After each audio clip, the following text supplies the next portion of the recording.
자, 오늘은 조금 전 들어온 경찰 수사 속보 소식으로 대담 시작해 보겠습니다. 이재명 의원의 배우자죠. 김혜경 씨의 법인카드 유용 의혹과 관련해서 김혜경 씨가 오늘 처음으로 경찰에 출석했습니다. 어떤 모습 보였는지 보시고 시작하겠습니다.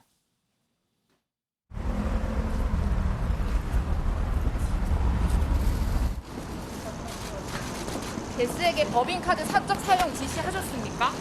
혐의 부인하시는 겁니까? 지난번 사고에 당시 책임질 부분이 있으면 지겠다 하셨습니다. 어떤 부분 말씀이십니까? 경성대 배우자 모임에 법인카드 사용 몰랐다고 했는데 사실입니까? 이재명 의원도 정말 몰랐습니까? 대리 처방 의혹 여전히 무관하다 보십니까? 자, 취재진의 쏟아지는 질문에 김혜경 씨는 단 한마디도 하지 않고 경찰서로 들어갔습니다. 오늘 보인 김혜경 씨의 모습 잠시 후에 좀 저희가 짚어보도록 하고요. 먼저 김병민 위원장님, 일단 김혜경 씨 법인카드 유용 의혹 이라고 지금 대중에는 알려져 있습니다. 오늘 경찰이 집중적으로 어떤 부분을 들여다봤을지 또 법적으로는 어떤 게 핵심 쟁점일지 그것부터 정리를 좀 해주시죠. 네, 지난 3월 9일이 대통령 선거였기 때문에 공소시효가 6개월, 그러니까 공직선거법 위반에 대한 공소시효가 거의 얼마 남지 않았기 때문에 이 부분을 집중적으로 들여다볼 수 있을 겁니다. 지난날 이 배모 씨와 함께 일했던 공무원으로부터 사실상의 내부 고발, 공익 제보가 있었기 때문에 배모 씨가 법인카드를 사적으로 유용했다라고 볼 수 있는 상당히 많은 개연성들이 드러났고 경찰은 이미 129곳 김혜경 맛집으로 불릴 정도의 많은 식당들에 대해서 압수수색을 해왔기 때문에 법인카드가 사적으로 유용된 부분들에 대해서는 많은 증거들을 확보했을 겁니다. 네. 문제는 이 배모 씨가 사용했던 법인카드에 대해서 과연 김혜경 씨가 어느 정도까지 내용들을 알고 있었느냐, 이 내용을 지시했는가 아니면 이 내용들이 지시하지 않더라도 암묵적으로 묵인했는가, 이 부분에 대해서 오늘 경찰 조사를 통해 확인하는 과정들이 있지 않을까 생각이 되는데요. 이미 김혜경 씨가 몰랐다고 한다면 그토록 많은 법인카드 결제 이후로 김혜경 씨 등에게 배달됐던 많은 내용들에 대해서 부인하기에 상당히 논리적 개연성이 떨어지기 때문에 아마 경찰이 그동안 수사했던 내용들 중심으로 보다 굉장히 좀 강도 높은 이런 조사들이 진행되지 않을까 생각이 됩니다. 여러 가지 내용을 경찰이 수사하고 있고 또 오늘 첫 출석이었기 때문에요. 아마 밤 늦게까지 조사가 있지 않을까 싶은데 장성조 소장님, 일단 들어가면서 한마디도 하지 않았어요. 이걸 자신감의 표현이라고 봐야 할지 아니면 뭔가 지금 수사 상황이 불리한 그런 모습을 보인 거라고 보시는지 어느 쪽에 가깝다고 보세요? 보통 저런 중요한 피의자 같은 경우에는 들어가면서 경찰 수사에 착실하게 성실하게 임하겠습니다라는 얘기까지 하는데 그걸 얘기 안 하신 거 보면 두 가지로 추측할 수가 있죠. 하나는 내가 뭔가를 얘기하는 것은 부적절해 보인다라는 것과 또 하나는 여기서 내가 말을 잘못하면은 경찰 수사에서 상당히 불리한 진술로 이용될 수가 있다. 그래서 내가 차라리 침묵하는 것이 낫다. 이렇게 말씀드릴 수가 있겠는데요. 많은 기자분들이 상당히 다양한 질문을 했었는데 기본적으로 무시하거나 아니면 언급하기 싫어하는 표정을 낱낱이 읽을 수 있었고요. 저 부분에 대해서는 경찰 조사를 통해서 제대로 밝혀질 거라 생각이 듭니다. 저는 생각이 지난번에 그 조국 전 장관이라든지 그 배우자인 정경심 그분들 했을 때 처음부터 끝까지 묵비권 행사했거든요. 뭐 그런 판이 재현되지 않을까 저는 그런 생각이 듭니다. 그때 모습이 연상이 된다라는 말씀이신데 김혜경 씨가 오늘 한마디도 하지 않은 이유와 의도는 어디에 있다고 보십니까? 뭐 방금 말씀하신 우리 그런 어떤 내용들 여러 가지 어떤 말을 하는 것보다는 안 하는 것이 더 유리할 것이다. 또 그런 차원에서 지난번 뭐 조국 전 장관이라든지 정경심 그런 선례 또 옛날에 민주당 비슷한 선례들이 있기 때문에 묵비권 행사하는 게 훨씬 낫겠다 이런 판단에서 한 것으로 알고 있습니다. 법적으로 봤을 때는 오늘 한마디도 하지 않는 것이 유리할 것 같다. 그래서 아무 말도 하지 않고 경찰서로 들어간 것 같다라는 말씀을 주셨는데요. 민주당에서는 김혜경 씨와 그리고 이재명 의원이 이번 수사 특히 법인카드 유용 의혹과 관련해서는 별로 불리할 게 없을 것이다 이렇게 얘기하고 있습니다. 어떤 주장하고 있는지 듣고 다시 오겠습니다. 대선 때도 제가 총괄본부장을 했었는데 다 내용을 봤고 두 부부가 이제 그 대국민 사과를 하는 과정에도 같이 의논을 했었지 않습니까? 보면 이 법인카드 사안은 적절치 않은 잘못된 행위입니다만 직접적으로 지시하거나 개입된 그런 사건이 아닙니다. 그렇기 때문에 도의적으로 국민에게 사과를 드렸죠. 실제로는 그것은 이제 밑에 있는 직원들이 임의로 카드 사용 그런 식으로 한 것이거든요. 그래서 저는 뭐 이 문제에 대해서 이재명 후보나 또 이재명 후보의 부인이 직접 기소될 가능성도 높고 그렇게 저는 보고 있습니다.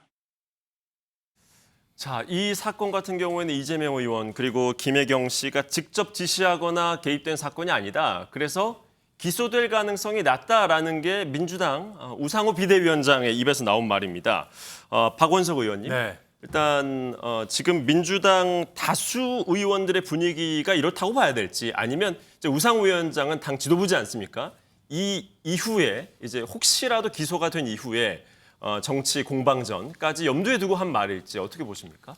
뭐 여러 가지 포석이겠죠. 일단은 뭐 민주당 우상호 비대위원장뿐만 아니고 민주당 원내 분위기는 어쨌든 이게 기소될 일이냐 이런 분위기가 있는 게 사실인 것 같고요. 예.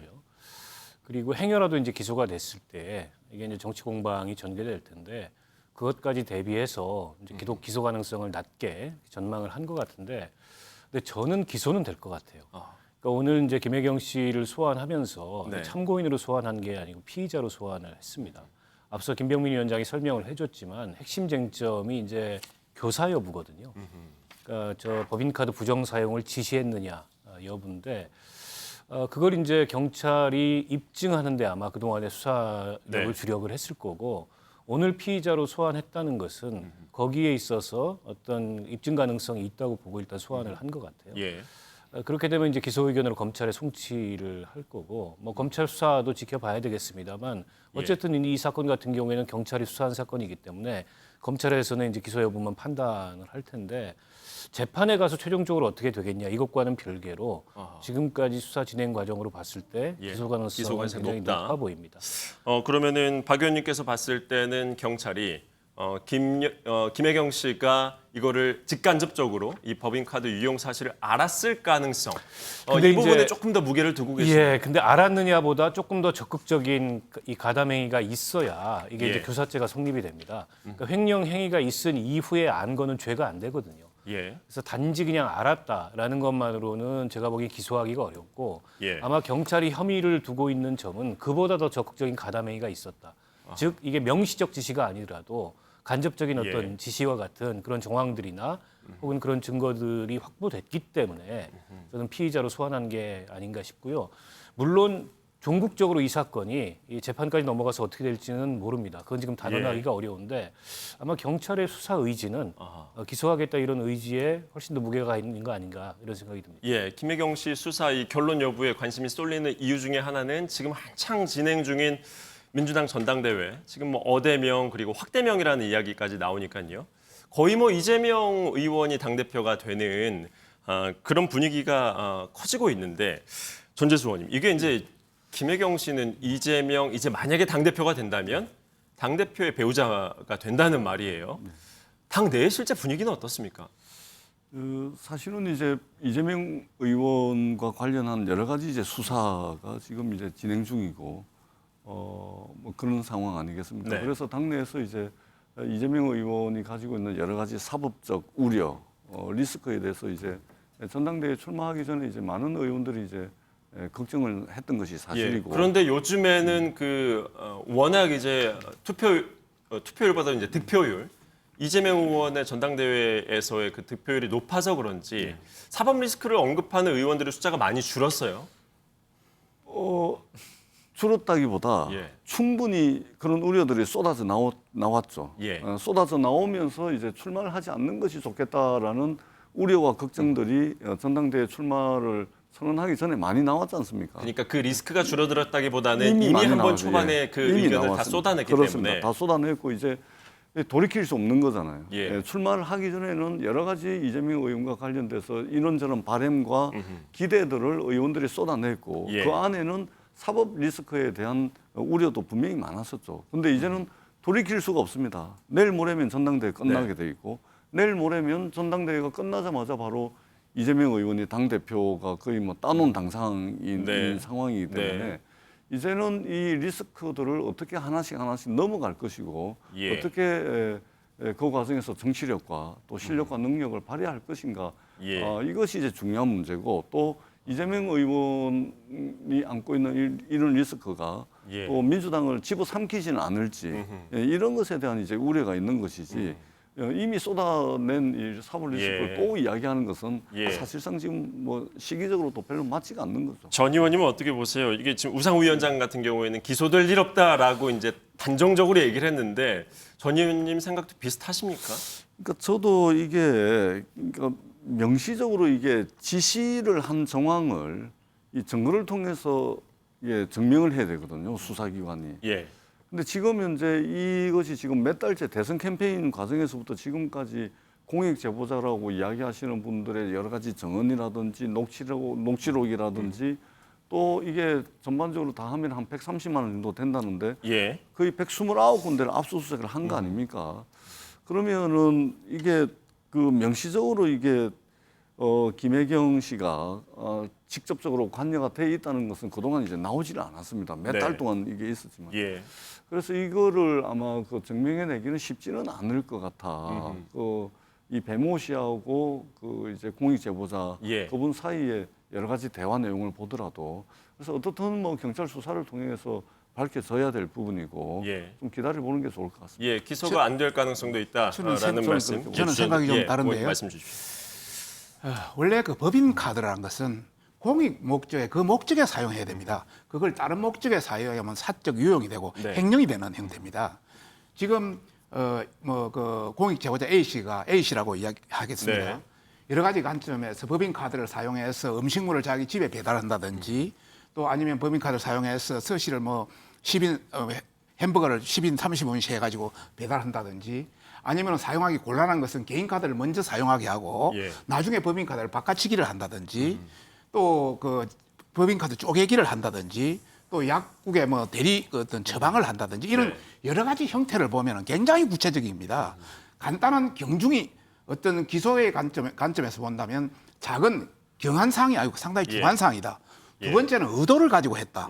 그리고 반복적으로 일어났다. 예. 이런 관점에서 본다면 이거는 상당히 기소감이다. 예. 반복적으로 일어났다고 하더라도 네네. 김 씨가 몰랐다라고 계속 주장할 경우에는 어떻게 되는 겁니까? 지금 전체적인 그 어떤 텔레그램을 통해서 이야기한 걸 보면은 네. 서시라는 구체적인 표현, 서시라는 걸 구체적으로 표현한 지시도 나오고 있고요. 예. 또 다른 관점에서 보면은 내가 이것은 유용의 어떤 그런 측면이 되니까 안 하려고 하니까 네. 예전에 했잖아. 이런 어떤 그런 어떤 이야기라든지 이런 걸 보면은 상당히 의지할 수 있다. 구체적인 지시, 구체적인 알고 이 어떤 쪼개기라든지 바꿔치기라든지 이런 거는 예. 알지 못하면 할 수가 없는 겁니다. 그리고 함부로 공무원이 그것을 위에 지시 없이 마음대로 쉽게 하지는 않습니다. 나도 뭐 단체장 출신이기 때문에 예. 이 법인카드에 대한 쓰임은 누구보다 잘 알지 않습니까? 분명히 A 씨에게 윗선에서 지시가 있었기 때문에 그런 일을 했을 것이다라고 충분한- 의심을 하시고 예, 계신다. 네. 그래서 기소 가능성이 예. 굉장히 크다. 예, 김 위원장님. 일단 배모 씨 같은 경우에는 법인카드 사적 유용에 대해서 피해갈 수가 없을 겁니다. 이 내용들에 네. 대해서 진실들이 어느 정도 드러나 있는 상황들이기 때문에 배모 씨가 했던 활동 내용들 또 배모 씨의 지시를 받아서 이 공익제보자가 움직였던 내용들까지 아마 경찰의 조사가 있었을 건데 예. 지금 우리가 얘기하고 있는 핵심은 그 모든 일들의 배후에 김혜경 씨가 지시한 적이 있는가 아니면 김혜경 씨가 이 내용들을 알고 있으면서도 그냥 지시를 하진 않았더라도 묵인했는가에 대한 얘기들을 쭉 나누고 있는 거지 않습니까? 예. 만약에 김혜경 씨가 지시한 적 없는 상태고 이걸 배모 씨가 마음대로 사적으로 유용했다고 전제를 하더라도 엄청나게 많은 양의 음식들을 다 김혜경 씨한테 갖다 준 겁니다. 그럼 그 내용은 누구로부터 김혜경 씨가 받게 된 거죠? 본인의 비용을 결제하지 않았는데 말 그대로 뇌물이 되거나 여기에 대해서 법인카드의 사적 유용을 지시하지 않은 상태에서 받았던 거를 논리적으로 입증하거나 증명할 수 있는 다른 방법들이 없는 겁니다. 예. 그래서 그 내용들에 대한 김혜경 씨가 그 다음 논리로 방어적인 측면들을 만들어 가야 되겠지만 지금 어쨌거나 이 A 씨라고 볼 수 있는 공익제보자의 증언이 워낙이나 일치하고 있고 또 이 문제로 인해서 중간에 카드를 빌려줬던 참고인이 조사 중에 사망까지 하게 된 사건입니다. 그래서 아마 오늘 경찰 조사가 꽤 강도 높게 진행될 것 같은데 김혜경 씨가 그동안 언론에 얘기했던 대통령 선거 과정에서 국민들께 얘기했던 내용들과 아마 경찰 조사에서의 설명들은 꽤나 다를 수밖에 없다고 봅니다. 우리가 뭐 법원 결과까지는 예측하기는 어렵겠습니다만 지금 패널분들 의견을 종합해 보면 전반적으로는 기소될 가능성이 좀 더 높아 보인다라는 의견들이 많으신 것 같아요. 오늘 그 김혜경 씨의 출석 여부를 알린 사람은 사실 다름 아닌 이재명 의원 측이었습니다. SNS에 이재명 의원이 김혜경 씨가 법인카드 관련해서 조사를 받기 위해서 출석을 한다라고 얘기하면서 올린 글이 바로 지금 화면에 보시고 있는 SNS에 올린 글인데요. 눈에 띄는 점이 있습니다. 김 씨 측이 이번 7만 8천 원 사건에서도 법인카드 사용 여부를 몰랐다는 확실한 증거가 있는데도 불구하고 경찰이 소환 조사까지 하는 것에 대해서 유감이다라고 밝혔는데 저는 여기서 7만 8천 원 사건이라고 이 사건의 이름을 규정한 것 이게 좀 눈에 들어오더라고요.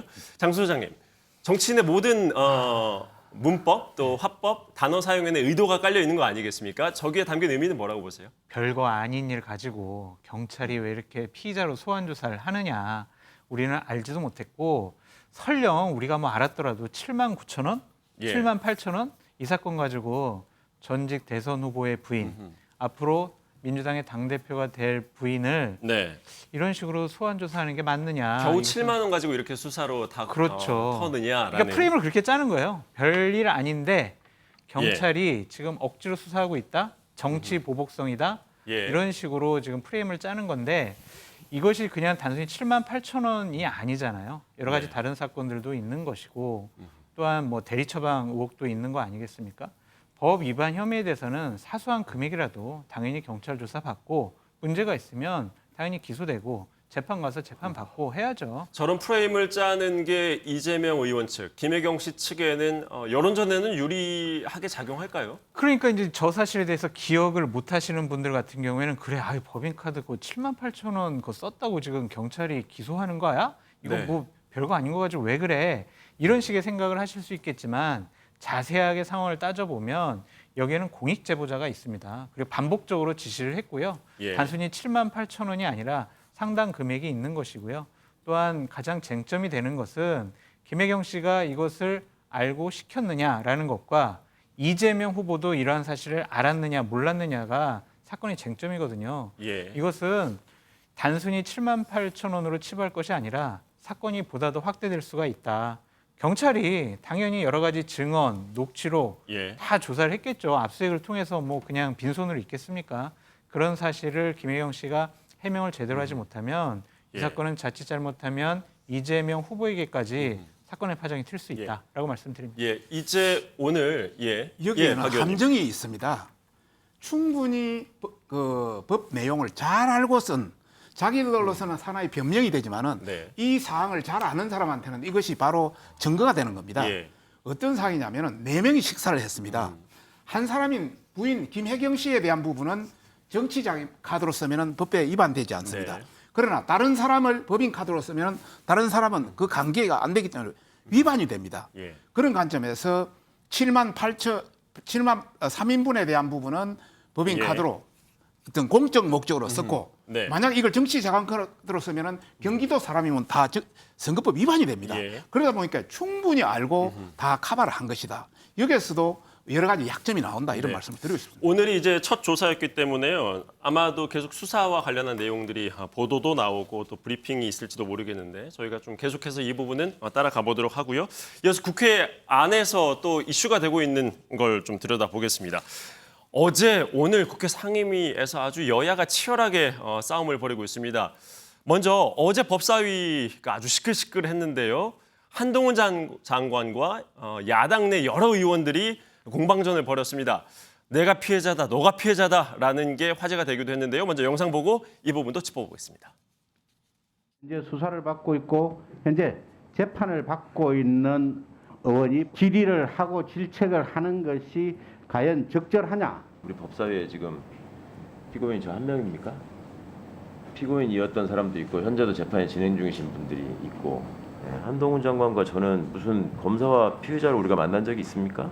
그리고 제가 지휘한 사건으로 한동훈 장관의 기소되셨죠. 발언에 대해서 그리고 제가 피해자고요. 재판이 진행되고 있다고 본인은 피해자라고 주장하지만 기소되셨잖아요. 내가 더 피해자라고 보는 경우가 그러니까 이해 충돌이 많지 있다는 않아요. 얘기입니다. 어디 끼어들어가지고 지금 신상 발언하는데 아니 지금 그런 태도를 바꾸란 지금 말입니다. 이런 상황이 문제가 되기 때문에 이해 충돌의 문제를 제가 제기하는 이런 것이죠. 식의 태도가 저를 보고 저한테 얘기하고 어디를 있잖아요. 지금 자, 최강욱 의원님 계속해 주시기 바랍니다. 이런 식의 모습들을 원하시는 거겠죠. 그렇게 해서 뭔가 법사위의 분위기를 흐리고 파행을 유도하고 이런 걸 원하시는지 모르겠는데 그만하시기 바랍니다. 과거 검찰이 잘했습니까? 잘못했습니까? 이 사건과 관련해서 말씀을 하세요 그냥. 저런 태도에 대해서 답변을 하세요. 그냥 말씀하세요. 질문했으니까 답변하세요. 제가 위원님처럼 반말을 하진 않았죠. 그따위 태도를 보이면 제가 그따위라는 식의 말도 하지 않았고. 그런 식의 태도를 통해서 충분히 그런 표현을 하고 있습니다. 지금 몸으로 물씬. 자, 저는 그렇죠. 저의 형사 사건의 가해자인 위원님께서 형사가 저한테 이런 질문하는 것 자체가 이상하다고 생각합니다.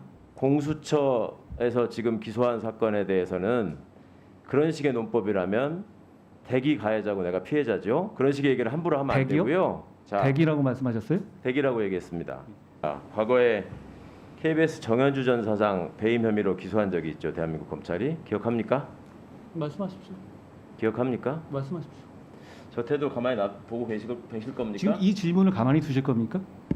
저런 자, 어디서 저런 태도를 지금 한동훈이라는 개인과 최강욱이라는 개인이 특정 사건을 놓고 가해자 피해자를 놓고 얘기하는 겁니까? 대한민국 입법기관이 국무위원에게 지금 과거 검찰의 업무에 대해 질문하는데 그런 태도를 보입니까? 저도 지금 여 국민으로서 일국의 장관인데요. 여기서 그렇게 지금 막말을 하십니까? 법무부 장관의 국회 무시와 오만방자한 행태를 강력히 규탄한다. 자칭 일국의 장관인 한동훈 검사의 국회 무시가 점입 가경이다. 국회의원의 질의에 대한 무성의한 엿장수 맘대로식 답변, 국무위원의 자격을 망각한 채 감정을 담은 도발적 태도, 한동훈 장관의 모습에 국민은 분노하고 있다. 국무위원의 국회 무시는 어떠한 이유로도 용납될 수 없다. 화무 11홍, 지금 한 장관이 새겨야 할 교훈임을 잊지 말아야 한다. 자, 여러분 어떻게 보셨습니까? 저희가 상당히 긴 시간 동안 지금 영상을 봤는데 뭐 지루할 겨를이 없을 정도로 사실 뭐 주먹 다짐을 안 했을 뿐이지 육탕전을 방불케 하는 대단한 신경전과 감정 싸움을 보였습니다. 특히 최강욱 의원 대 한동훈 장관 거부터 한번 살펴볼까요? 하나하나 다 짚어볼게요. 서로 피해자라고 주장을 했는데 전재수 의원님, 예. 일단 야당에서는 한동훈 장관의 태도를 지적을 했고요. 네. 또 한동훈 장관도 야당 의원들의 질의 하나하나에 대해서 역시 뭐 태도 문제, 내용 문제 다 지적했습니다. 어떻게 보셨어요? 일단은 되게 불편하죠. 예, 되게 불편하다는 말씀을 드리고 그리고 또 한 가지 아쉬움은 사실은 어제 있었던 법사위에서는 다뤄야 될 내용들이 굉장히 많았습니다. 대한민국이 법치국가인데 시행령 국가로 전락하는 듯한 느낌도 있죠. 네. 법의 위계 질서는 명확하거든요. 헌법, 네. 법률, 그리고 시행령, 부령. 이 헌법, 법률, 시행령, 부령으로 이어지는 이 법의 위계 질서는 명확한데 그 시행령 문제라고 하시는 말씀은 지금 인사정보 법무부에서 관리단. 발표한 그렇죠. 수사권 확대에 대한 부분을 말씀하시는 예, 걸까요? 그렇습니다. 그 이전에 이제 인사정보관리단도 사실은 법률을 개정해야 되는데 시행령을 통해서 만들어버리고 그다음에 형사소송법과 검찰청법을 시행령을 통해 가지고 말하자면 법을 우회하는 네. 법의 위계 질서가 명확함에도 불구하고 이런 문제를 다투고 논쟁을 하고 한동훈 장관의 어떤 잘못된 법무 행정을 질타를 하고 예. 이것을 해야 되는데 사실은 엉뚱한 문제로 지금 뉴스를 다 독차지해버리고 하면서 이제 그런 부분들이 아쉬움이 있죠. 예. 그리고 또 이게 법무부는 국회의 피감 기관입니다. 네. 그러니까 이제 국회 법사위가 법무부를 감독을 하고 예. 감시하는 기능을 하는 곳이죠. 그다음에 법무부가 법무 행정을 한 것에 대해서 말하자면 국회가 견제를 하고 하는 그런 네. 곳입니다. 그러면 기본적으로 이제 법무부의 장관이라고 그러면 기본적으로 이제 국회에 대해서 가져야 될 자세와 태도라는 게 있는 예. 것이죠. 그리고 국회의원은 어떻든 주권자 국민들이 직접 선거를 통해서 선출한 사람입니다. 법무부 장관은 임명받은 사람이죠. 권력의 정통성이라는 측면에서 보면 물론 그렇다 그래서 국회의원이 장관들에게 큰 소리치고 갑질해야 된다는 의미가 아닙니다. 예. 그러나 적어도 피감기관의 장으로서 직접 선거를 통해서 선출된 네. 국회의원에 대한 기본적인 피감기관으로서 자세와 태도가 예. 있다고 저는 생각을 합니다. 뿐만 아니라 한동훈 장관 저 모습을 보게 되면 이게 말싸움으로 보이잖아요. 예. 그리고 반드시 이겨야 되겠다 뭐 이런 게 있지 않습니까? 한동훈 장관 쪽에서 먼저 시비를 거는 것처럼 뭐 보였다라는 계속 말씀이실까요? 그렇지 않습니까? 예. 그리고 윤석열 대통령의 지지율이 많이 떨어지는 데는 대통령답지 못한 부분에 대한 이 국민들의 그 민심이 표출된 게 있습니다. 예. 한동훈 장관 하면은 윤석열 정부의 제2인자, 소통령, 윤석열 대통령의 최측근 이런 평가가 있지 않습니까? 예. 제가 최측근으로서 또 소통령 평가를 받는 제2인자라면 저렇게 하지 않겠습니다. 예. 2인자답게, 측근답게 뭔가 예. 좀 이렇게 좀 국회를 좀 존중하면서 뭔가 좀 대화도 하고 타협도 하고 그러면서 이견이 있으면 좀 논쟁도 불리고 예. 이런 자세가 저는 좋았을 텐데 저렇게 하는 것은 상당히 좀 불편해 예. 보인다 이 말씀을 드리겠습니다. 피감기관장으로서 적절하지 못한 태도였다. 그리고 한 말씀만 예. 더 하죠. 예, 조금 전에 저 그렇죠. 일국의 장관이라고 표현을 하시던데 한동훈 장관이 부산지검에 있을 때 자신의 상관인 법무부 장관을 향해서는 예.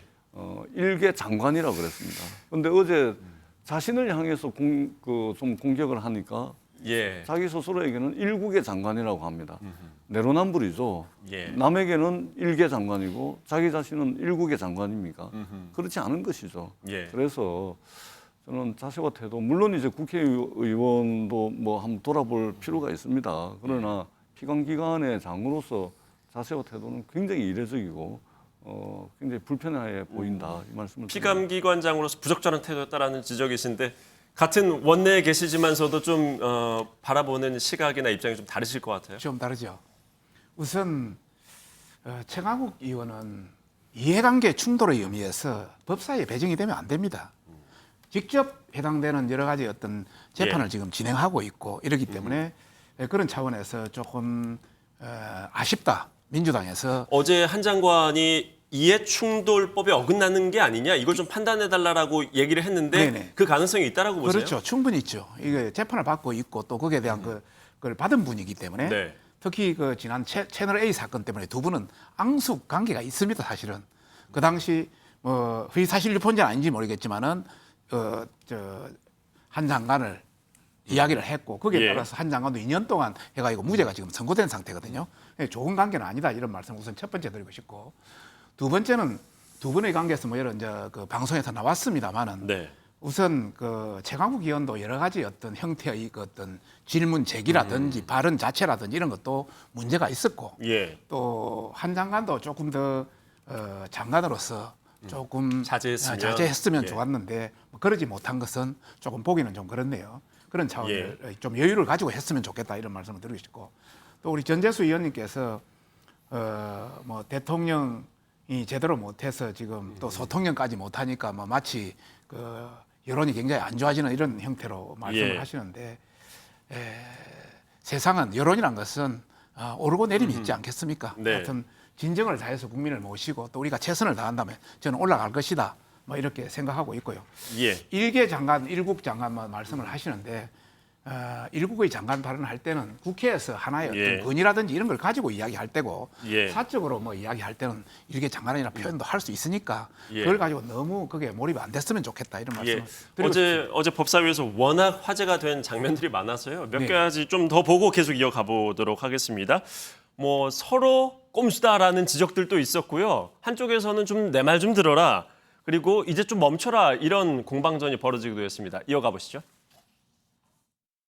의원님 제가 말씀을 안 들었는데 뭐가 그렇지 않다는 말씀이시죠? 지금 아니라고 지금 판단하고 계시지 않습니까? 아니 제가 답을 드릴 기회를 주십시오. 제가 상세하게 설명드릴게요. 아니, 상세하게 설명하지 말고 네 아니라고 말씀해 주세요. 아니 비밀 유출인지 아닌지만 먼저 비밀 유출이 판단을 당연히 아니죠. 아니니까 제가 제청하지 자, 않았겠습니까? 그게 왜 잘못됐냐라고 왜 아닌지를 하냐면요. 제가 설명할 기회를 똑같은 주시면 사건과 좋겠습니다. 관련되어서 지금 검찰의 수사 사법농단과 관련된 수사가 똑같이 있습니다. 법원 행정처에 전달했다라고 하는 그러니까 해당 기준으로 사건도 하면 제가 했으니까 제가 진행 중 설명해드리겠다는 수사 정보를 말씀이죠. 진행 중 수사 정보를 어떤 경우라도 알려주는 것은 기밀 유출에 해당된다라는 겁니다. 그렇지 않습니다. 설명드릴까요?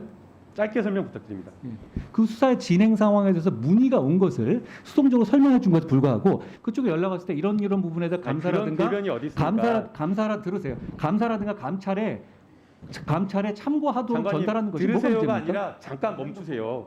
아니 지금 법무부 장관님 말씀에 따른다고 하더라도 간단한 요지 정도 통보하고 이야기를 해주는 정도가 그런 정도라고 한다면 어느 정도 양해가 될지 모르겠습니다. 그런데 지금 그 정도 상황이 아니라 심지어는 진술을 받은 내용까지 구체적으로 이야기를 했다라고 하기 때문에 수사상 당시에 기밀 유출을 했다라는 그렇지 겁니다. 않습니다. 법원에서는 장관님, 법원에서 판결하기 때문에 재판부를 예를 들어서 문제되는 판사가 있거나 그러면 판단할 수 있어야 이야기 합니다. 지금 계속 이야기하시는 거잖아요. 아니 그렇지 않아요. 제 얘기를 맡고 계시잖아요. 이야기하는데 아니 제 얘기를 맡고 계시잖아요. 계속. 그렇게 판단을 한다는 건 아니 그렇지 잘못됐다는 않아요. 겁니다. 전혀 다른 이야기입니다. 아니 제가 설명드리겠다고 하지 않습니까? 제가 말을 안 하겠다는 문제지만 제가 장관님 그 충분히 당시 설명 들었으니까 됐고요. 아니 제가 설명 안 했는데 들었다고 말씀하시면 예, 어떡해요? 들었습니다. 괜찮습니다. 네. 저는 반도 안 했는데 괜찮아요? 예, 충분히 들었습니다. 예.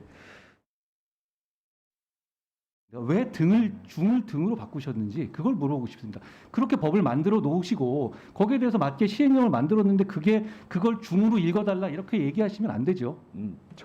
그런 질문을 하는 게 아니고요. 그러니까 법무부의 이 법에 대한 해석이 지금 바뀐 것이냐는 취지의 질문입니다. 정확하게 어떤 부분이 위임에 어긋난 거냐 짚어주시면 좋겠습니다. 아니, 위임에 그렇게 어긋나는 변죽을 게 울리지 아니고요. 마시고 구체적으로 뭐가 잘못된 것인지를 설명해 주셔야지. 지금 그냥 무슨 법무부도 꼼수다 이런 말 하지 마시고요. 법무부도 의원님께 제가 이거 한번 여쭤보겠습니다.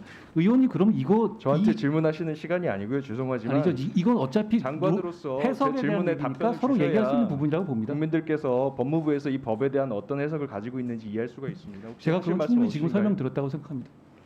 아니 제가 그러면 검증 안 거쳤다는 얘기 아닙니다. 들어보세요. 그러면 틀린 말씀하시니까 제가 윤석열 안 수 없죠. 대통령께서 하시는 인사에 대해서 최종적인 책임을 져야 되는 컨트롤 타워는 누구예요? 이 정부에서? 인사는 대통령이 하시는 거죠. 그럼 대통령이 책임지는 겁니까? 검증에 대한 책임을? 검증에 대해서는 제가 그 프로토콜에 대해서 어떤 일을 하고 있는지 말씀드렸고요. 자, 거기다 평가하시는 건 의원님 자, 몫이고요. 제가 묻는 거는 자 그러면 답을 하지 마십시오. 왜냐하면 제 질문 끝나고 하세요. 그러십시오. 일개 법무부 장관실에서 그동안에 법령 없었어요. 법무부 아시다시피. 장관실에서 어떻게 검증하냐라는 이성적 비난에 접하니까 그건 내 계획에 있다 이렇게 피해 나갔어요. 왜냐하면 답변 드릴까요? 자 이것만 답을 해보세요. 아니 제가 다 답을 드려야죠. 예. 왜 그러십니까? 자, 이 영상 보시면 뭐 거의 정치의 예능화가 된 것 같은 생각이 들 정도로 국회 법사위 사실 뭐 생중계 방송 들으면 매우 어렵고 또 복잡하고 지루하거든요. 근데 뭐 어제는 정말 몸싸움이 일어나지 않은 게 다행일 정도로 아주 거친 싸움 모습도 이어서 보셨습니다. 이러한 모습이 김병민 위원장님. 네. 일단 한동훈 장관도 벌써 이제 차기 대선 주자로 뭐 여론조사 이름이 오르내리고 있잖아요. 네. 어쨌거나 이제 정치인으로서의 뭔가 이제 존재감이 계속해서 대중에게는 어필이 되고 있는데 한동훈 장관의 이런 따박따박 논리적으로 의원들의 질의에 반박하고 또 오히려 반격을 하고 이런 모습들이 본인에게 오히려 득이 되고 있는 거라고 보십니까? 아니면 민주당을 오히려 더 띄워주는 일이라고 보십니까? 그러니까 민주당 입장에서는 첫 단추가 굉장히 잘못 끼워졌죠. 한동훈 장관과의 첫 대면이라는 게 인사청문회 아니었겠습니까? 그런데 한동훈 장관에 대해서 벼르고 있었던 민주당이 인사청문회에서 최강욱 의원, 김남국 의원 등에 대한 실언을 바탕으로 사실상 완패했다라는 평가가 나올 정도의 법사위 평가가 있었습니다. 이 민주당 입장에서는 한동훈 장관에 대해서 반드시 여기에 대한 서력을 하고자 하는 의지가 있었던 것 같은데 그 다음으로 일어났던 게 바로 박범계 전 법무부 장관의 대정부 질문이었죠. 전임 장관이 현임 장관에게 물어보는 대정부 질문이었기 때문에 많은 언론의 관심이 집중됐는데 박범계 전 법무부 장관이 물어보는 대정부 질문에서도 마찬가지로 논리적으로 한동훈 현 장관을 충분하게 문제 제기하거나 여기에 대해서 매섭게 질타하지 못했다는 평가가 지배적이었습니다. 그러다 보니 민주당 입장에서는 남은 법사위 등에 대해서도 여러 가지 경로를 통해서 한동훈 장관에게 문제를 제기하고자 싶고 한동훈 장관은 또 과거에 있었던 사안들처럼 절대로 지지 않겠다라는 방식으로 맞서고 있는 듯 보이는데 국민들 보시기에는 그래도 국민들 앞에 이 모든 것들이 비춰지게 되는 태도를 지적할 겁니다. 앞서 이제 전지수 의원님께서는 내로남불에 대한 지적을 했는데 국민들이 지난 정부 서로 얘기하는 거 좋아하지 않으십니다만은 지난 정부의 추미애 법무부 장관이 나와서 국회의적 법사위 자리에 국회의원들을 대상으로 네. 소설 쓰시네라는 발언들을 했기 때문에 입법부를 이렇게 무시할 수 있는 거냐라는 내용들이 바로 얼마 전까지 있었던 일입니다. 이제 끝없이 반복되는 일들이 진행되게 되면 결국은 이 여기에 대한 입법부의 구성원도 또 한동훈 장관도 모두 다 질타를 받을 수밖에 없기 때문에 태도에 관한 측면 속에서 이 내용들을 지켜보게 되는 국민들을 조금 바라봐줄 필요가 예. 있다 이런 말씀을 좀 드리고요. 민주당 입장에서는 제가 좀 밖에서 바라보기에 최강욱 의원은 누가 뭐래도 이해 충돌이 있는 분이고 과거 2020년 4월 총선이 끝나고 난 뒤에 이런 얘기를 한 적이 있습니다. 세상 바뀐 거 확실히 느끼게 갚아주겠다. 한 줌도 안 되는 부패한 무리의 더러운 공격이 계속될 것이다. 한 장관은 기소가 되지 않았습니까? 네. 그리고 재판 결과들이 드러나서 문제가 있는 것으로 판단이 되고 있는데 이러한 글까지 올렸던 최강욱 의원이 감정을 표출하면서 나오기 시작하는 순간 한동훈 장관도 물러설 데가 없지 않습니까? 예. 일단은 이해 충돌이 있는 의원들이 좀 빼고 앞서 이탄희 의원 같은 경우는 얘기하니까 좀 새롭더라고요. 예. 정말 그동안의 이해관계가 얽히지 않은 인사들 중심으로 문제를 제기하게 예. 되면 아마 한동훈 장관이 국회를 바라보게 되는 태도들도 일부 바뀌지 않을까 생각합니다. 예, 워낙 지금 여야 전국이 얼어있는 상황이어서요. 어제 법사위에 이어서 오늘 운영위 또한 아주 공방전이 치열했다고 합니다. 어떤 주장들이 오갔는지 이것도 이어서 들어보시죠.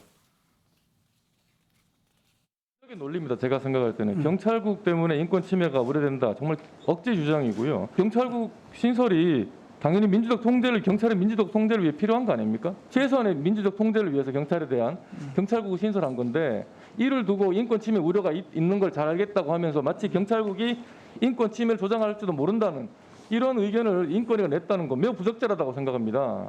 지금 경찰국 신설이 된 시행령 쿠데타는 헌법도 위반하고 법률도 위반하고 있는 겁니다. 국민들이 정말로 걱정합니다. 수사권을 장악해서 검찰과 경찰을 통해서 정권을 보위하고 또다시 국민들의 인권을 탄압하려고 하는 시도 아니냐. 우리 국민들이 트라우마가 있습니다.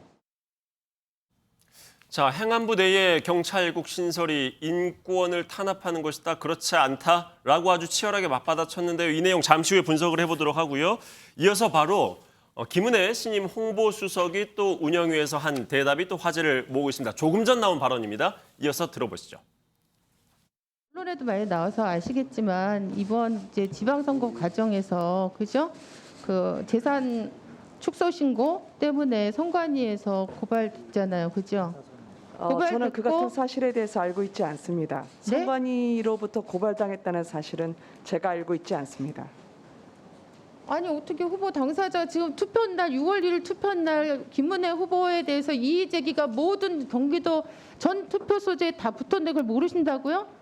선관위로부터 제가 고발을 당했나요? 공고를 한 것과 선관위가 고발 조치를 하는 것은 별개의 문제로 알고 있고 선관위의 고발했습니다. 고발이 당사자 문제에 있는지는 대해서 제가 잘 이렇게 모릅니다. 만일 경우 당사자 문제에 대해서 관리 안 되고 인지 안 되고 이런 분이라면 대통령실에서 어떻게 대통령 업무나 국정 업무를 이렇게 관리하실 수 있을지 저는 너무 지금 놀랍습니다. 전 당연히 아실 거라고 생각했는데 이렇게 답변하시면 안 되죠. 제가 알고 있는 선에서는 그것이 진짜 사실이 이 아닌 것으로 장면을 알고 전 국민이 있습니다. 보고 있습니다. 들어가세요. 제가 들어가세요. 하고 다시 말씀드리도록 들어가십시오. 하겠습니다. 네, 선거 과정에서는 아니, 상호 후보 간의 들어가세요. 고소 고발이 있습니다. 그렇기 때문에 상호 후보 간의 고소 고발을 말씀하신 것인지는 제가 말씀드리도록 대통령 하겠습니다. 비서실장님께 조용히 말씀드립니다. 해드리도록 하겠습니다. 자, 다른 의원님들 가만히 계시고요. 너무 놀라운 일인데요. 조만간 이 홍보수석께서 소환 조사가 이루어질 거라고 하는데 보셨죠? 그런 언론 기사 보셨죠? 누가요?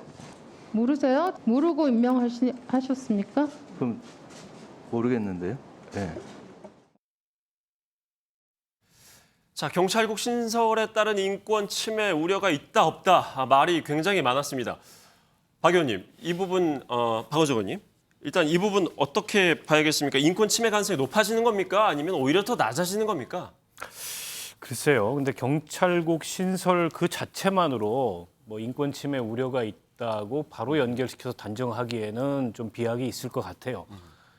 그러나 어쨌든 지금 행안부 장관의 위임된 사무의 권한에 이 치안에 관한 사무가 없습니다. 그게 이제 91년도 법 개정을 통해서 그렇게 이루어졌고 예. 과거에 이제 치안본부 경찰국 같은 조직이 어떻게 보면 이제 정권을 보위하고 예. 또 정권에 대해서 반대하는 그런 목소리를 억압하는 기구로 작용을 했었기 때문에 네.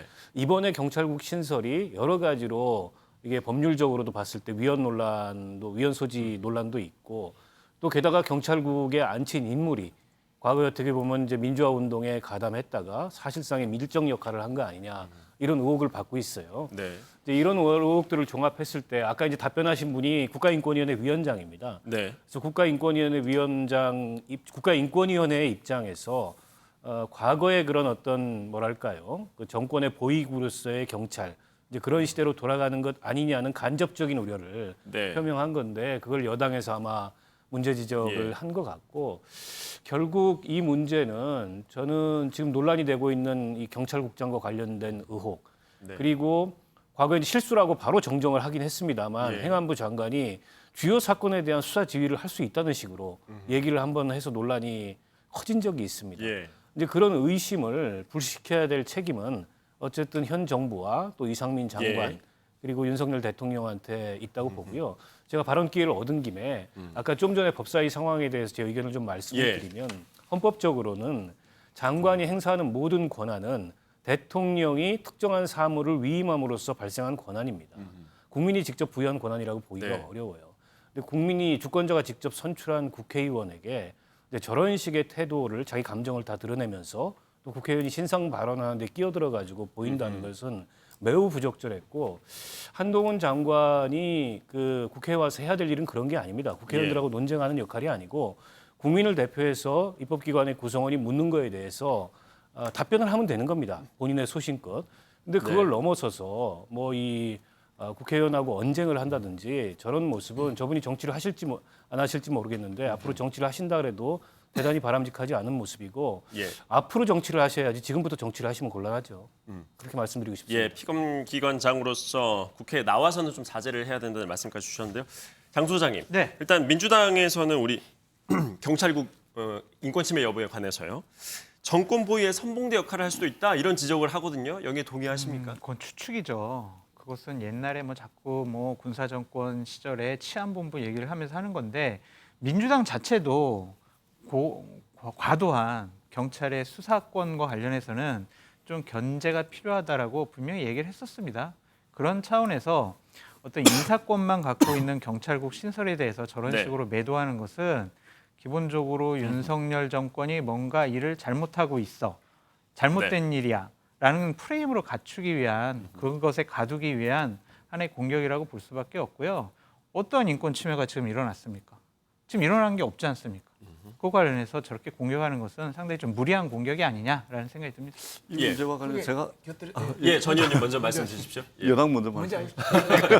전 의원님이 0.5초 빨랐으니까 먼저 드리고 박 의원님 짧게 드릴게요. 그래서 사실은 이제 우리가 20년 동안 논쟁을 거쳐가지고 검찰과 경찰 사이에 이제 수사권을 조정하는 과정에서 이제 국가수사본부도 경찰에 이제 설치가 되고 또 경찰의 권한이 커지면서 2019년도에 그것을 우려해서 2019년도 12월 달에 우리가 경찰개혁의 차원에서 경찰청법을 통과를 시켰습니다.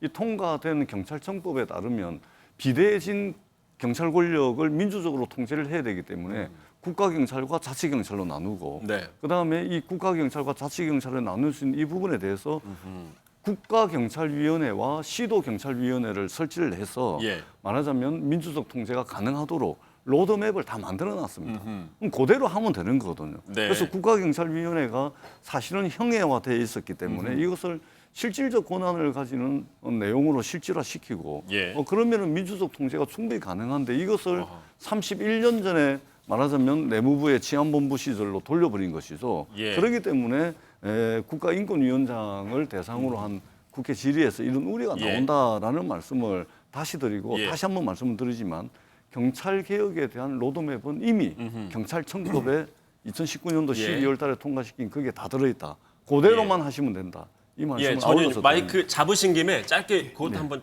덧붙여 주세요. 조금 전에 우리가 김은혜 전 의원 지금 네. 신임 홍보수석의 영상 봤는데 국회 데뷔 전이었어요. 네. 아니 제가 관전평 짧게 예, 한 말씀 부탁드리면. 제가 청와대 대통령실에 예. 이 인사권자면 추천하고 뭐 검증을 하는 사람이라면 김은혜 홍보수석을 하지를 않았겠습니다. 왜 그러냐면 불과 얼마 전에 선거에 이제 낙선을 하셨는데 선거 과정에서 사실은 이제 KT 청탁 채용 의혹도 나왔었고 그다음에 경기도 엄마, 경기맘이라 그랬는데 알고 봤더니 미국 맘이더라 해가지고 논란도 많았었고 굉장히 비판이 많았습니다. 뿐만 아니라 재산을 16억을 이제 누락 신고를 해가지고 선거관리위원회에서 온 투표소마다 공고를 다 붙이고 그다음에 선거관리위원회에서 제가 알고 있기로는 수사 의뢰를 한 상태로 알고 있습니다. 그러면 대통령의 참모가 대통령실의 수석이 재판받으러 댕기고 수사받으러 댕기고 이걸 차라리 다 마무리하고 난 뒤에 임명을 하는 게 좋지 않았을까 그런 생각이 들고 또 한 가지는 일 잘하고 있는데 일 많이 하고 있는데 홍보와 메시지가 잘못돼가지고 대통령 지지율이 이렇게 떨어진 것이 아니거든요.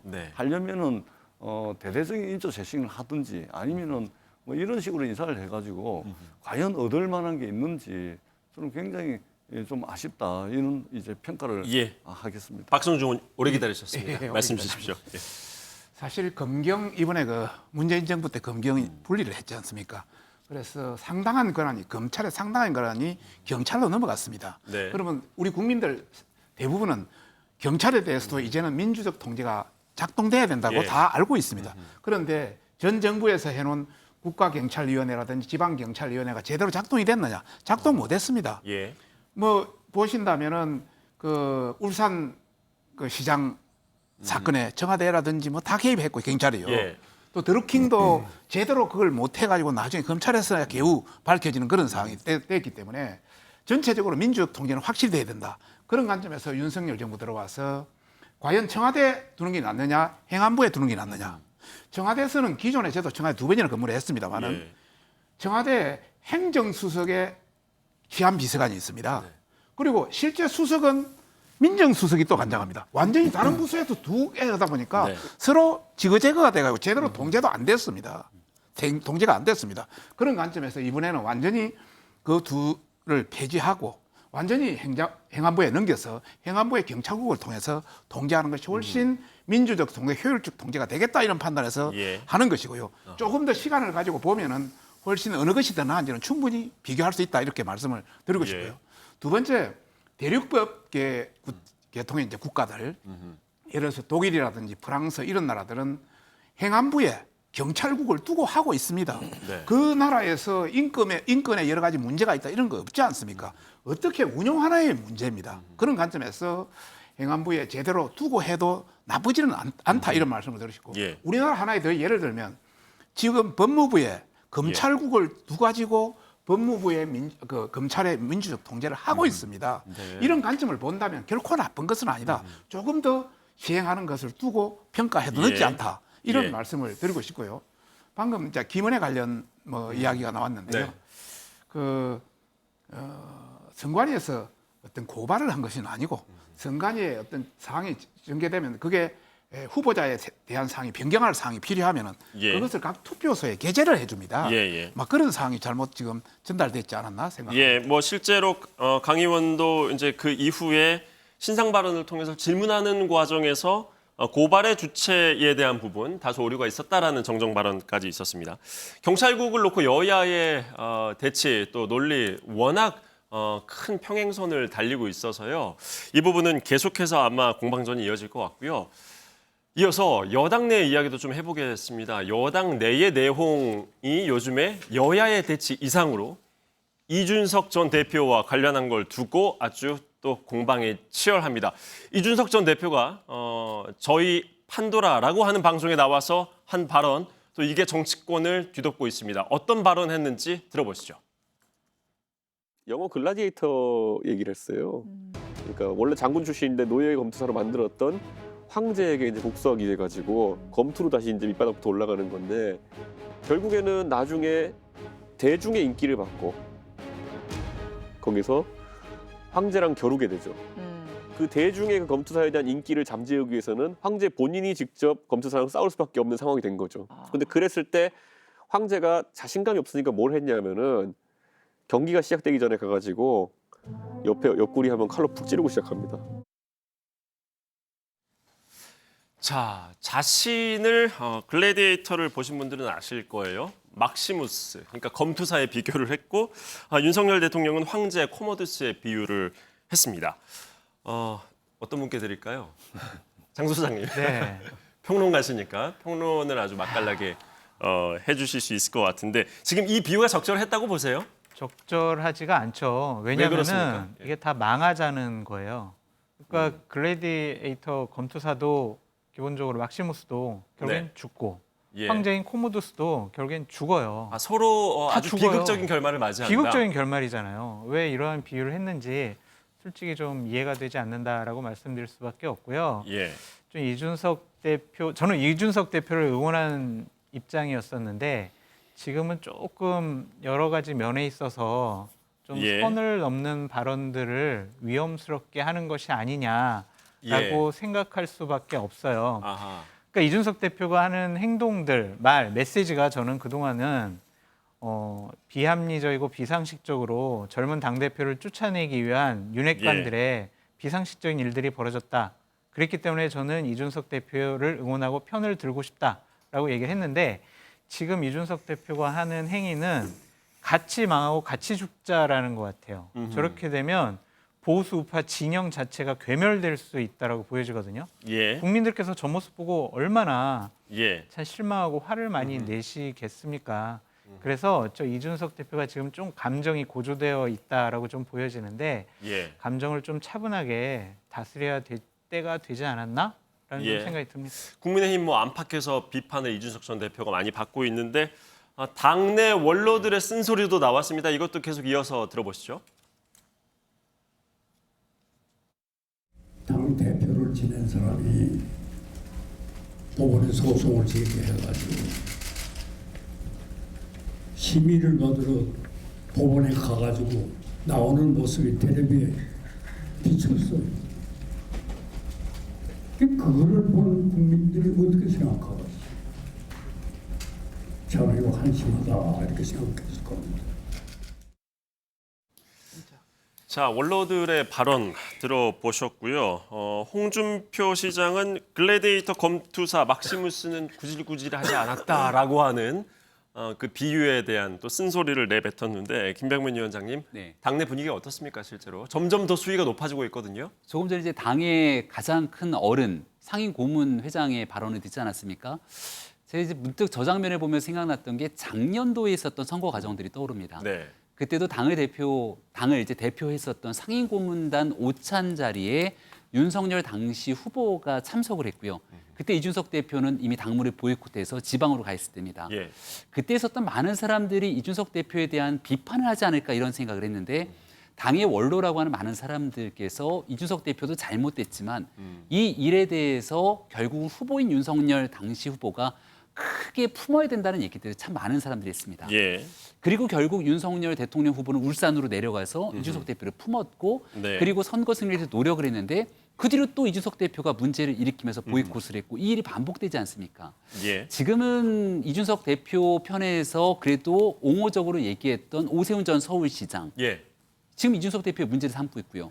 홍준표 시장마저도 막시무스는 구질구질하지 않았다. 이준석 대표에 대해서 굉장히 강한 역정을 내고 있는 상태고. 홍 시장, 오 시장 둘 다 완전 돌아섰다고 평가를 해도 될까요? 그리고 지금 자막에 나오고 있는 김기현 전 원내대표 같은 경우를 생각해 보면요. 그 당시에 원내대표를 지내면서 이준석 대표에 대한 굉장히 많은 역정적인 당내 의견들이 있을 때 끝까지 이준석 대표와 같이 연결고리 역할들을 자임하면서 문제를 풀어내고자 노력했던 사람입니다. 네. 그렇게 주변에서 얘기했던 사람들이 왜 지금 등을 돌리면서 이준석 전 대표에게 쓴소리를 계속 내뱉는가? 지금 장성철 소장이 얘기했던 상황들처럼 이준석 전 대표 본인에게 제기되고 있는 의혹의 핵심은 성상납 의혹인데 이 내용을 쏙 뒤로 뺀 채 모든 것들을 정치적으로 풀어내려고 하다 보니까 결국 단 정치에 폭탄을 던지게 되는 셈이거든요. 지금 이와 같은 방식으로 비유해서 대통령과 당 전체에 대한 위험에 빠뜨리게 되는 내용들 이제는 좀 그만할 때도 됐다 말씀드립니다. 이준석 전 대표의 논란의 발언, 지금 글래디에이터에 비유한 발언뿐만이 아닙니다. 이준석 전 대표가 법원에 냈다고 하는 자필 탄원서 내용도 지금 굉장히 파문이 크게 일고 있는데요. 내용이 윤석열 대통령을 신군부에 비유하는 내용이 있고요. 이것도 좀 하나하나 따져봐야 할 것 같습니다. 이에 대해서 주호영 비대위원장 입장 바로 냈고 그리고 대통령실에서도 발언이 있었습니다. 이어서 계속 듣고 분석해 보겠습니다.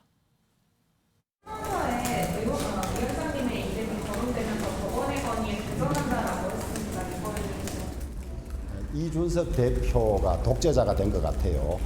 본인 생각으로 전부 재단하고 그러는데 언론이 가처분에 대해서 어떻게 생각하느냐 한 데 대한 제 대답이었습니다. 우리 법률지원단 검토 보고와 내 그거에 비춰보니까 우리 절차에 하자가 없다. 기각될 걸로 믿는다. 이게 무슨 법원의 권위에 대한 도전입니까? 이준석 전 대표 자기 탄원서가 열람용으로 이제 공개가 됐는데 거기서 대통령에 대한 굉장히 이게 공격하는 단어들이 있었거든요. 절대자라는 표현 같은 게 있었는데 이렇게까지 공격을 하는 거에 대해서 대통령실은 어떻게 생각하는지. 저도 여기 브리핑장 들어오는 길에 뉴스에서 보도가 되고 있는 것을 봤습니다. 그렇지만 제가 언급하는 것은 뭐 오늘 적절하지 않을 것 같고요. 자, 이 탄원서 내용뿐만 아니라 사실 유출 문제도 또 논란이 되고 있는데 유출 문제는 잠시 후에 다뤄보도록 하고요. 먼저 탄원서 내용을 박성준 의원님. 네. 일단 내용이 파격적이에요. 점점 수위가 높아지고 있는데 절대자, 뭐 또 신군부에 비유하는 내용도 있고요. 이 부분 어떻게 보고 계십니까? 사실 뭐 앞에서 우리 김병민 위원장 이야기를 했습니다만은 우리 당내 분위기는 상당히 부글부글 끓고 있다. 위에서부터 아래까지 전부가 상당히 그런 입장이다라는 말씀을 드리고 싶고 저희들이 이준석 대표를 당초 대표로 할 때는 그래도 젊은 사람은 20, 30대의 패기 또 여러 가지 어떤 그 당시 우리가 20, 30대에 굉장히 당연히 어떤 지지도가 낮았기 때문에 그런 여러 가지 관점에서 어떤 장점을 채우려고 했는데 실제 그 효과를 크게 보지를 못했다 이제 이런 말씀을 드리고 싶고 지금 표현하는 것이 이제는 도를 좀 넘었다. 집도 같이 집을 짓고 어떻게 하든 같이 살 수 있도록 뭔가 명분을 주고 해야 되는데 집을 폭파해버리면 어디 갈 데도 없는 것 아닙니까? 이런 관점에서 참 저희들은 문제를 삼고 싶고 결론적으로 말씀드리면 이준석 대표도 앞으로 뭐 정치를 더 할지는 어쩔지는 모르겠습니다만은 모든 것이 남의 탓, 대통령 탓, 윤핵관 탓 전부 남의 탓이고 본인의 실수나 잘못에 대한 부분은 전혀 언급이 없는 거. 이것은 큰 정치인으로서 크기로는 바람직하지 않다. 큰 약점이 될 수 있다. 이런 말씀을 드리고 싶고 예전에 그 노자의 도적경에 보면 이런 말이 있습니다. 미연불신이라고. 아름다운 말, 장황한 말은 결코 신뢰할 수 없다. 신은불미라고. 진짜 신뢰할 수 있는 말은 아름답지 않다. 이런 말이 있습니다. 정말 좀 그런 걸 잘 귀담아 들었으면 하는 바람입니다. 지금 내용도 내용인데 유출 논란도 오늘 일고 있어요. 무슨 내용이냐면 이준석 전 대표가 법정에서 채무자인 국민의힘이 자필 탄원서를 열람해서 유출시켰다라고 주장을 했거든요. 그렇다면 누가 열람을 했는지 그리고 누가 유출했는지 이게 이제 쟁점으로 떠오르고 있는데 박원순 의원님, 윤핵관이 열람을 한 주체였을까요? 그러기는 어려울 겁니다. 그러니까 열람을 할 수 있는 권한은 아마 대리인인 변호사한테 있기 때문에 그 변호사가 열람을 했을 거고 변호사를 통해서 전달을 받은 누군가가 유출했을 개연성이나 가능성은 있지요. 왜 유출했을까요? 어떤 의도가 있었을까? 내용이 파격적이기 때문이겠죠. 그러니까 대통령을 뭐 절대자, 뭐 신군부 이렇게 빗댄 것에 대해서 이 정도면 발언의 수위가 선을 넘었다. 이건 그냥 두면 안 되겠다라는 판단 아니겠어요? 이준석 대표 쪽에서 저걸 유출했을 가능성은 없고 또 이준석 대표가 워낙 이제 컴퓨터에 능하기 때문에 이러저러하게 경로를 확인해 봤더니 저걸 열람해서 유출한 것 같다. 이런 내용을 또 본인 SNS에 적었어요. 사실 신군부 얘기는 이준석 대표가 첫 기자회견 때도 나왔던 얘기입니다. 그러니까 윤핵관에 의해서 비상 상황이 선언되고 당대표 밀어내기를 하는 과정이 흡사. 신군부가 당시에 이제 비상사태를 선언하고 어쨌든 권력을 찬탈하던 그 과정과 비슷하다. 근데 이제 달라진 점은 그게 다 절대자에서 비롯됐다라고 오늘 이제 대통령을 연상케 하는 그런 정확한 지목을 했다는 거죠. 사실 저도 그동안에 어쨌든 국민의힘 내부에서 일어났던 여러 가지 과정에 있어서 굉장히 억지스럽고 부당하게 당대표 찍어내기를 하고 누가 봐도 억지스러운 이제 비상 상황을 선언한 것으로 보이고 그런 점에서 이준석 대표의 입장을 어떻게 보면 많이 좀 두둔하는 그런 입장이었는데 오늘 상황은 조금 걱정스러워요. 예. 그러니까 이준석 대표가 여론전을 펼치긴 펼치는데 이게 어느 순간 자기 절제가 안 되면 예. 그 여론전이 거꾸로 이제 본인에게 네. 덫이 되는 그런 수가 있거든요.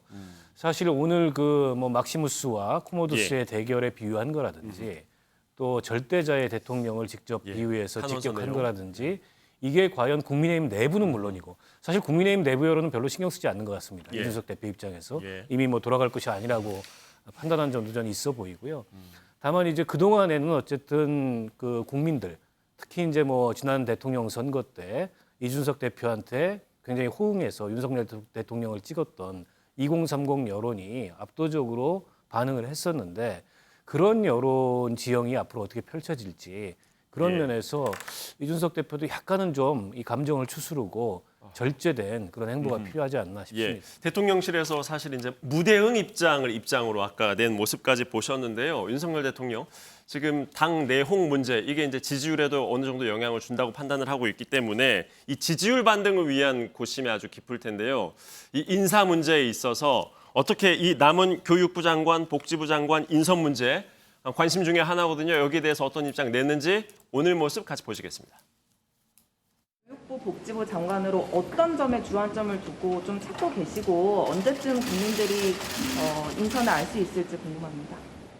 지금도 열심히 또 찾으면서 또 동시에 검증도 해 나가고 그렇게 하고 있고 지금 뭐 현재는 새로운 어떤 그 교육 정책이라든가 또 새로운 어떤 그 복지 아젠다를 지금 보여드리고 있는 상황은 아직 아니기 때문에 기존에 진행되는 일들은 우리 이번 정부에서 임명한 차관들과 또 대통령실의 수석들과 잘 협조해서 지금 그런 일들은 복지와 교육 문제는 지금 원만하게 진행이 되고 있고 아주 신속하게 장관 후보를 발표하도록 그렇게 하겠습니다. 자, 지금 나가고 있는 화면 저희가 조금 전에 이제 윤석열 대통령의 발언을 보셨고요. 이거는 지금 그것과는 관계없는 발언입니다. 지금 김혜경 씨 조금 전에 경기 남부청에서 경찰 조사를 마치고 막 나왔다는 장면 저희가 방금 전에 들어온 영상 저희가 잠깐 함께 봤습니다. 저희가 자세한 소식은 이 부분은 잠시 후에 이어지는 뉴스 7에서 전해드릴 수 있을 것 같고요. 오늘 마지막 이슈입니다. 지금 윤석열 대통령의 출근길 문답. 이거 좀 짚어보고 끝내죠. 장성수 소장님, 네. 지금 교육부 장관, 복지부 장관, 특히 만 5세 초등학교 네. 그 입학 문제 때문에 아주 전 국민에게 논란이 됐는데 뭔가 좀 국면을 전환시킬 수 있는 인선을 할 수 있을 거라고 기대하세요? 아니면 그러긴 쉽지 않을 거라고 보십니까? 국면을 전환할 수 있는 인재가 있었다면 지금까지 저렇게 인선을 안 하지 않았겠죠. 상당히 좀 고심스러운 모습을 보이는 것 같은데 누가 되든 기본적으로 도덕적, 윤리적으로 좀 국민들의 눈높이에 맞느냐 그리고 교육부 장관이라든지 보건복지부 장관 할 수 있는 자질과 능력, 전문성을 갖고 있느냐 그런 사람들을 찾느라고 상당히 고심중인 것 같습니다. 뭐 일각에서는 보건복지부 장관에 정치인 출신들을 하겠다고 하는데 그런 또 다른 논란을 낳을 수가 있어요. 그래서 그런 부분도 좀 더 신중하게 살펴보고 계신 게 아닌가라는 좀 생각이 드는데 100일이 지났잖아요. 근데 아직도 교육부총리, 보건복지부 장관 임명 못한 것은 준비가 부족한 거 아니야? 무능력한 거 아니야? 그러한 비판으로부터 자유로울 수가 없다. 지금 신속하게 대통령께서는 임명하겠다고 했지만 지금 이미 100일이 지났기 때문에 신속한 것 같지가 않아요. 그렇더라도 좀 제대로 된 후보자들을 국민들 앞에 선보였으면 좋겠고 국회에서 제대로 된 검증이 이루어졌으면 좋겠다라고 말씀드립니다. 예, 뼈아픈 지적을 주셨어요. 인재가 있었다면 지금까지 그렇겠냐라는 말씀 주셨는데 박성준 의원님, 지금 뭐 앞으로는 뭐 당정 협의에 있어서도 당이 조금 더 적극적으로 의견을 개진하겠다라는 거 아니겠습니까? 지금 초등학교 만 5세 입학 연령 뭐 이런 부분도 논란이 됐는데 지금 이 장관 인선 관련해서도 좀 의견을 주고받는 것들이 있을까요? 지금 현재 그 교육부, 복지부 관련해서 4, 5명이 지금 인선이 좁혀져 가지고 진행되고 있습니다. 뭐 복지부 장관 관련해서는 원래는 그 정치인 장관 쪽으로 비중이 두어졌었는데 최근에 와서는 좀 더 전문가 또 말만 들으면 어느 정도 알 수 있는 막 그런 사람 쪽으로 좁혀가고 있다고. 나경원 전 의원 이름까지도 언론에는 뭐 오르내리던데요. 가능성이 있습니까? 나왔습니다만은 좀 전문가 쪽으로 저 비중이 가고 있지 않나 지금 그렇게 정치인은 좀 배제하는 예, 쪽으로 가는 것 같다. 교육부 장관은 더욱 그렇고요. 그런 예. 방식으로 지금 한참 마지막 피치를 올리고 있는 것 같습니다. 예, 전 의원님. 야당에서 보는 시각은 어떻습니까? 이거 옆자리에서- 교육복지 인선 잘하면 지지율 올라갈 수 예. 있겠습니까? 예, 뭐 잘하면 당연히 올라가겠죠. 우리 옆자리에 박성중 의원님 말씀을 제가 옆에서 듣고 있으니까 예. 박성중 의원님이야말로 윤핵관 지금 인사 돌아가시는 거 다 알고 계시죠. 핵심 인사이드로서 예. 전체적으로 판단해서 일단은 그렇습니다. 우리 예. 장성철 소장님 말씀에서 예. 전적으로 동의를 하고요. 우리 국민들께서 예. 야 이게 지금 잘 해주시기를 예, 바란다는 말씀으로 알고 저희가 시간이 부족해서요. 못하신 말씀은 또 다음에 듣도록 하겠습니다.